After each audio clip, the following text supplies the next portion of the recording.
Sa cycling, maituturing na malaking exposure para kay national rider at Go for Gold star John Andre Aguja ang sinalihang World Mountain Bike Championships noong nakaraang linggo sa Pal Arsenal, Andorra. Yan ang ulan ni Paulo Salamatin. Hindi hadlang para kay 18-year-old Iriga City native cyclist at one of the Asia's top junior rider na si John Andre Aguja ang pagiging lone Pinoy rider at kakulangan sa world-level experience matapos ang kanyang pagsali sa ginanap na 2024 UCI World Mountain Bike Championships noong nakarang Biyernes sa Pal Arensal, Andorra. Sa loob ng 84-man field ng kompetisyon, tumapos si Aguja sa ika-76 na pwesto, katapat ang mga world-ranked off-road cyclists sa buong daigdig. Ayon kay Go for Gold sports patron at benefactor ni Aguja na si Jeremy Go, layunin talaga nila na mabigyan at makakuha ng high-class exposure ang batang rider upang hubugin ang kanyang talento, katapat ang mga pinakabatak na cyclist sa buong mundo.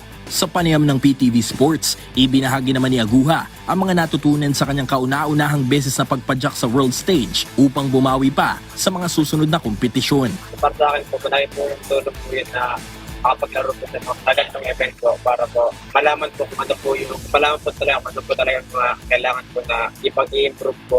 At dahil sa performance na ipinakita ni Aguja sa katatapos lang na world competition, sinabi ni Go for Gold Cycling Team Head Coach Ednalyn Walda na may nakahanda na silang programa para sa kanyang alaga tungo sa chance ng maging world champion balang araw. Just like with Carlos Euro, what happened to him? Diba? Hindi naman siya overnight na ang Olympian champion eh. Diba? It takes years. He started at 7 years old.